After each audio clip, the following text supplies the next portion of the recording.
I'm going to be honest and say something really embarrassing.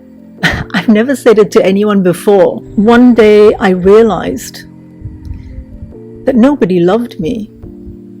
I know it sounds pathetic. It's really not pathetic because, I don't feel anything when I say that.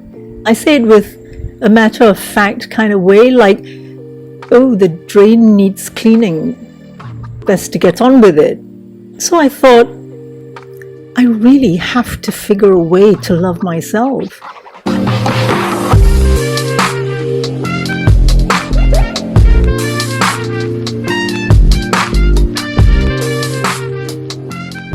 Welcome back to the road least traveled.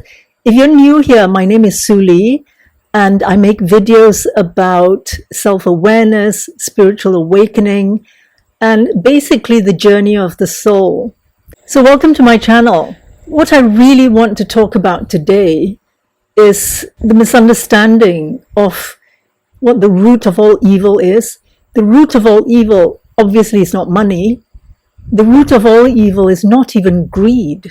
Greed isn't the thing that leads to crimes, cruelty, and abuse. What leads to acts of cruelty is the lack of self-love. If everyone loved themselves, if everyone took the trouble, the effort to love themselves, there'd be no need to harm another person. There'd be no need for envy, no need to be conniving, no need to feel insecure or to look over our shoulder. You see, life is really very simple. It took me a very long time and most of the world to discover that life is very simple. We only have one job, and that is to love ourselves, and all else will fall into place. No, it's not selfish. It's the most noble thing you can do. Because while you're struggling to learn how to love yourself, you're being pelted by other people about how selfish you are, how privileged you are to be able to go into this spiritual journey. Yes, some of us are privileged, but for some of us, it's not really a choice. It was circumstances that forced us to a corner to realize that what we need to do is to learn how to love ourselves. My life came crashing down one day.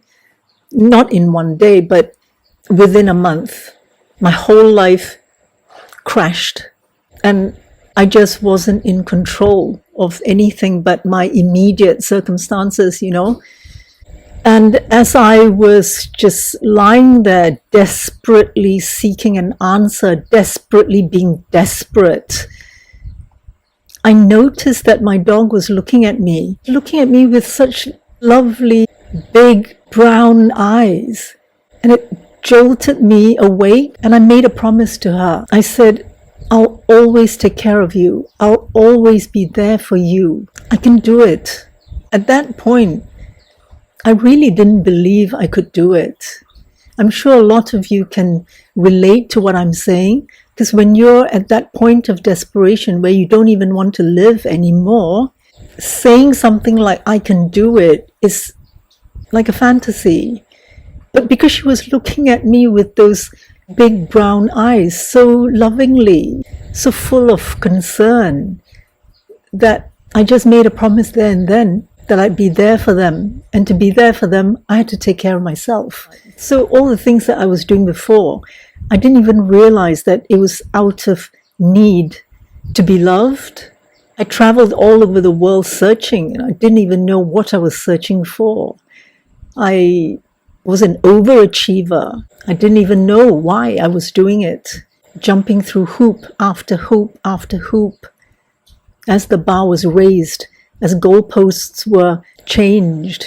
And my life was a frantic series of achievements. They weren't even important achievements. The day that my life came crashing down, there was a light that was shining in all the areas, revealing the truth. And that truth was that nobody loved me. Believe it or not, that was the most liberating thing that ever happened to me, because that was when I realized that I just had to figure a way to love myself. So that day, when my dog was looking at me, something strange happened. Something in her eyes that just changed everything. And soon after, I heard, well, it wasn't a voice, I didn't hear a voice. It was just something resembling a voice that came out of nowhere, that I should pick up the broom. So I picked up the broom and I started sweeping the floor. I didn't even know why I was doing it. I was just doing it. I didn't know what else to do. So as I was sweeping the floor and crying and sobbing, I just continued sweeping. To what end, I didn't know. I just continued sweeping because something told me to pick up the broom and sweep the floor. And then another thought entered my mind, and it said, turn around. So I turned around, and what I saw, I will never forget. It was the biggest thing I'd ever seen in my life. It was a rainbow, like a complete arch.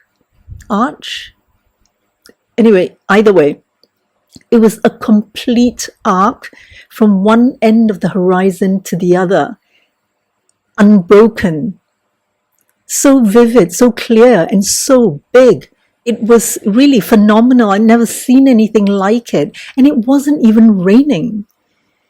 I was stunned. So for a few moments, I just stared at the rainbow, completely stunned.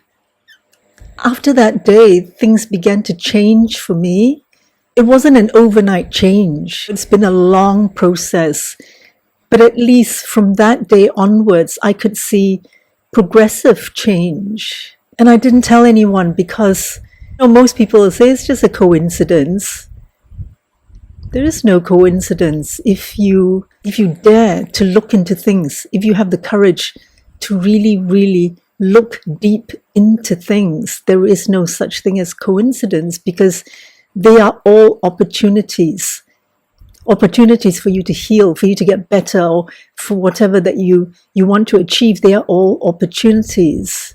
And from that day onwards, I found that my friends started dropping off. Not that it mattered, because they were fake and they liked me for who I was, which wasn't really the real me. It was just, it was the fake me that they liked. So when they started dropping off, there was quite a few years when I was completely alone. There was nobody. I was in a transitional period of change. I was becoming a new person. And this is why people just started dropping off. Now I have one or two good friends. I mean, one of my viewers said that if you have one friend, even one friend or one person who supports you and cares for you, you're very, very lucky.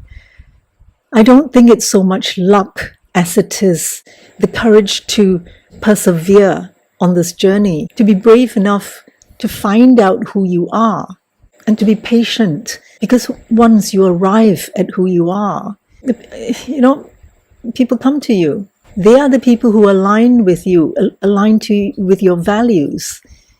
These are people of integrity. So while you have no support, no family, and no friends, take advantage of that time. Don't think how sad it is. Don't wish for friends. Don't wish for support. Take that opportunity to learn how to love yourself. The best way to learn how to love yourself is to be by yourself, to learn how to care for yourself, to learn to cry on your own shoulder. So when you want the support of a friend, go to yourself. When you wish you had someone to talk to about what makes you sad, someone who would empathize with you, someone who wouldn't condemn you, someone who wouldn't make fun of you or belittle you, someone who has the time for you, you go to yourself for it. That's a step towards self-love. What scapegoats need to know is that you can do no wrong. I want you to etch that onto your mind and soul, okay?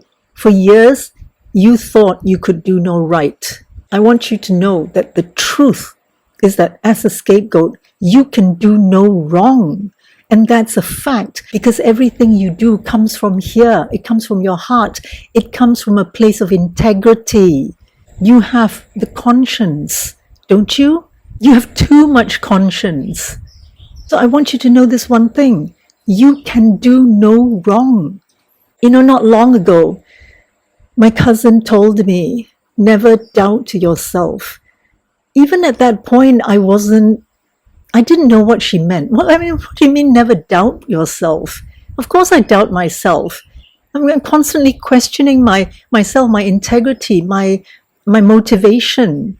But then here's the thing. I realized that it is part of my character. It's part of my personality to have a conscience, to have integrity. And therefore, I shouldn't doubt myself. You see, it took me some time to actually realize it, that in order not to doubt yourself, it's very simple. Just don't doubt yourself. It's as simple as that. Okay? If there's something on your mind, you're thinking of something, you're trying to make a decision, there is already that intuition there. There's already a knowing. So all you have to do is follow that knowing, follow that intuition, and just don't doubt yourself. It took me so long to realize it can be as easy as that. Because as scapegoats, you have the integrity, you have intuition, you have compassion, you have kindness, you have all the good stuff. That is why you were chosen as scapegoats in the first place. You know, if you don't believe it, then let your abusers be proof that you have all these great qualities. You've suffered all your life because of your good qualities. Now I want you to truly acknowledge and accept all those good qualities and believe in yourself. Once you do that, you start to love yourself.